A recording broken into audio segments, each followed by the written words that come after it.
Hello guys! Dahil nalalapit ng pasukan at si Chloe ay pa-nursery, ipapakita ko sa inyo kung ano nga ba ang gamit at mga kailangang dalhin as a nursery student. What's in Chloe's bag? Tara, samahan niyo ako para tingnan kung ano ang mga laman ng bag ni Chloe. Para sa aming mag-asawa nga pala kasi, importante yung si Chloe ang magdi-decide kung ano yung gusto niya. Pinapili namin siya. Whether Barbie, Minnie Mouse, Unicorn, yun yung tatlong pinapili ko sa kanya. A night before kami bumili sa SM. And then, pinili niya nga is Barbie.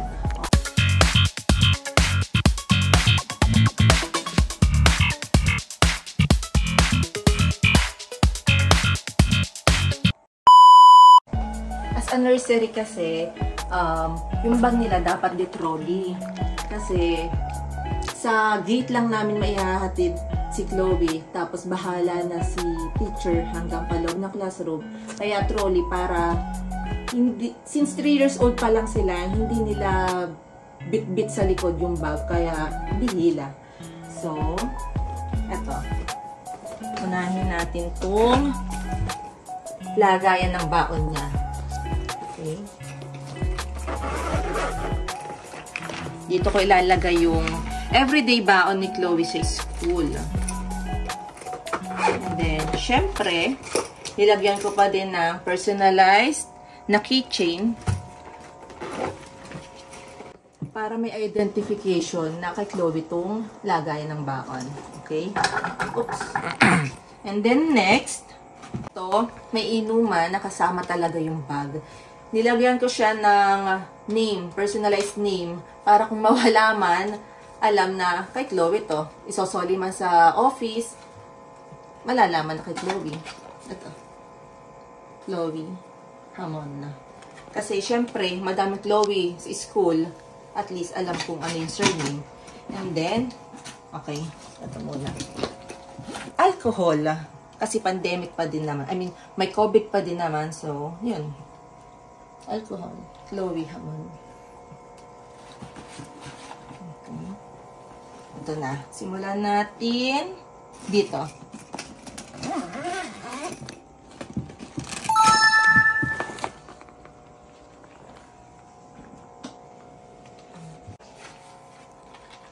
Ito yung crayons ni Chloe.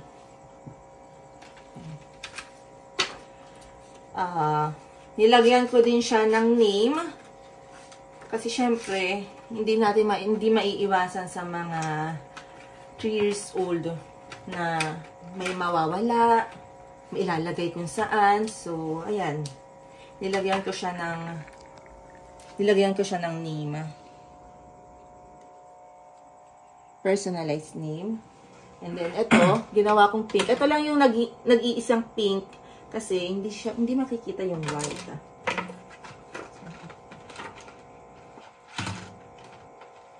Ito nga pala yung napili namin crayons para kay Chloe kasi para hindi mapuputol. Okay. Next. Ito. Watercolor. Okay. Ilagyan ko din ng name. Okay. And then, next. Notebook. Barbie din. Etong notebook, ito yung pagsusulatan ni teacher pag may assignment, pag may quiz, pag may announcement. Yun. Kaya isang notebook lang para sa nursery. And then, ito. Nilagyan ko siya ng name tag. And next. Ito. Clay.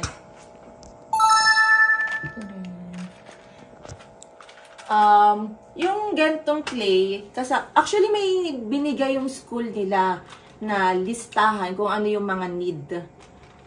Kaya isa kasama to sa clay. Kasama tong clay. 10 colors. And then, syempre, pad paper. Grade 1 pad paper. Nilagyan ko din ng name sa likod. And then, next, books. Oops. Ang dami. 6 books. 6 na pala ang books ng nursery. So, yun. Nilagyan ko siya ng per subject, per book, nilagyan ko din ng name with picture, and then, eto, nilagyan ko din ng personalized na name. So, ano nga ba yung mga books na meron sa nursery? Ito, science, mathematics, reading and phonics, writing, language, and another book.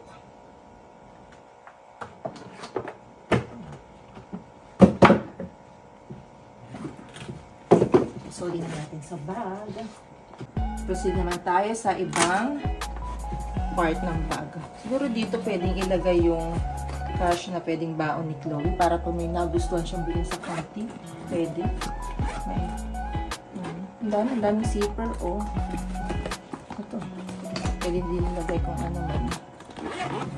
And then, next, ilagyan ko din ng kitchen para mabilis.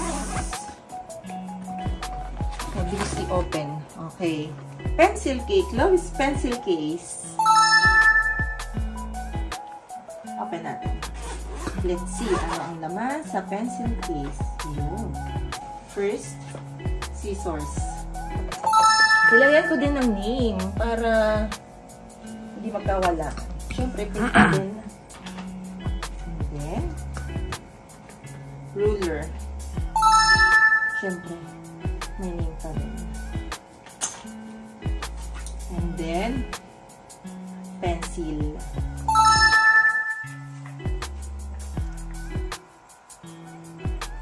For sure kasi mawawala at mawawala ang pencil ni Chloe. So, iba pa din pag may name.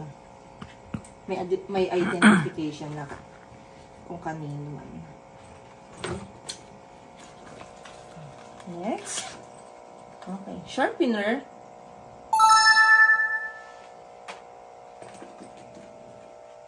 Eraser.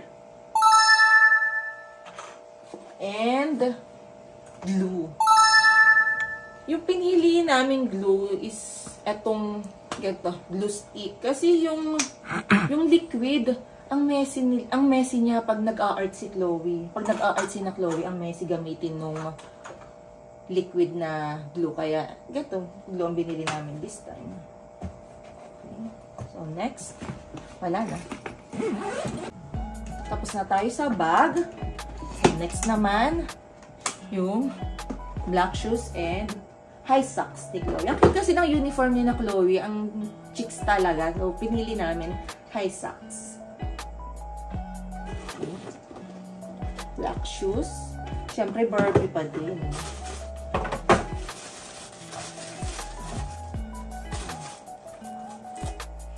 Cute, ang liit ka.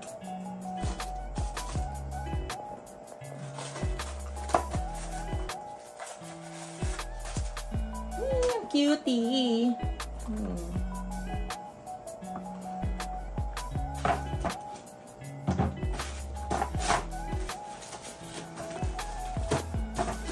Wala pa kasing available na XS uniform si Chloe. So, hindi ko mapakita. Pag naging available na lang, i-videohan namin si Chloe. Proceed na tayo sa hygiene kit. May name pa din, syempre. And, eto.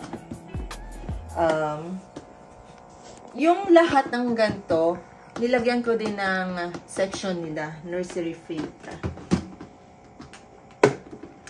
Okay.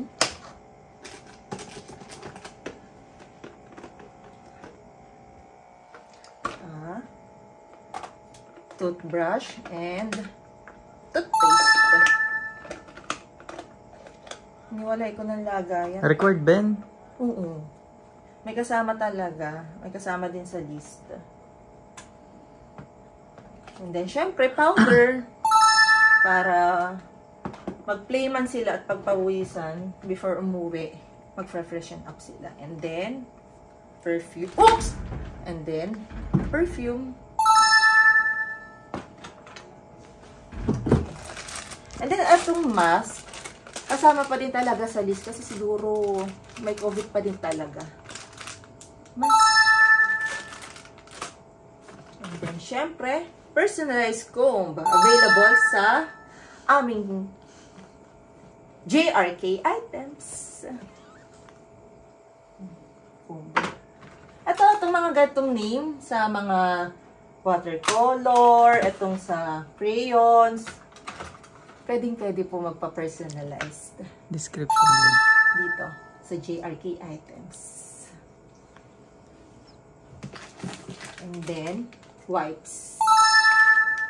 Wipes.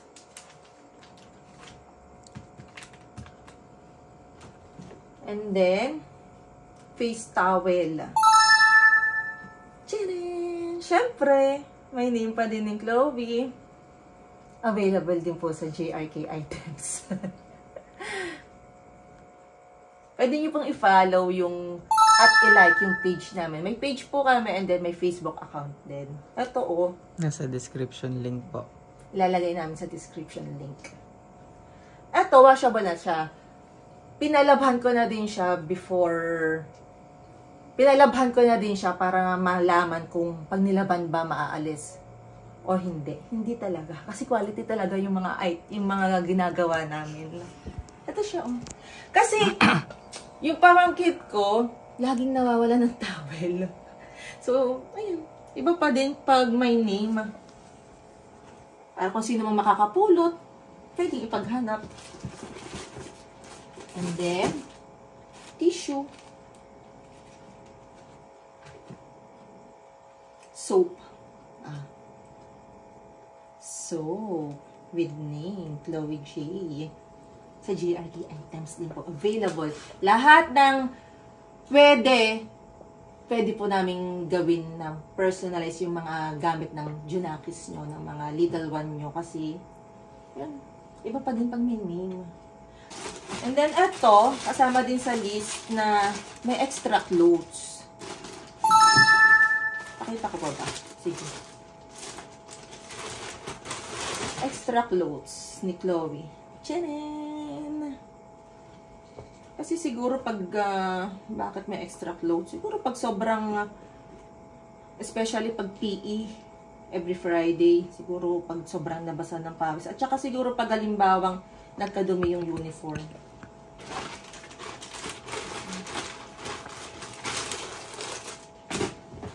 Last. Keychain. So cute. Nagpa-personalized keychain din po kami. And then, eto, expandable envelope with handle. Ano ba ang nasa loob na? Okay. Eto, kasama sa sa list.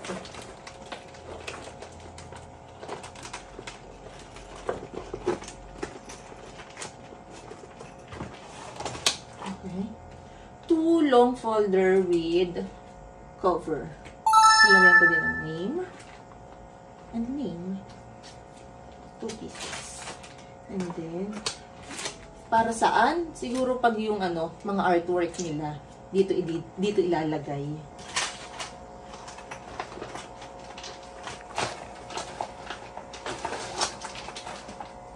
Long brown envelope with cover. Ito. Ano pala? Okay. Short bond paper. Long bond paper. And colored paper. Yun lang.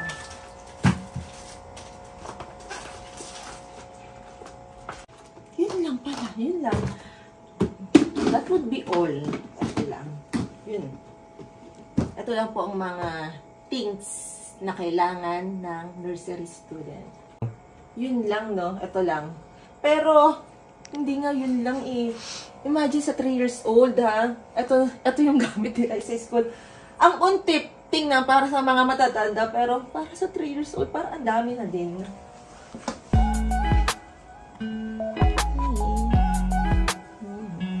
Available po sa JRK items and JRK. Para sa mga gusto magpa-personalize ng name, available po. So, yun lang. Bye-bye. Thank you for watching.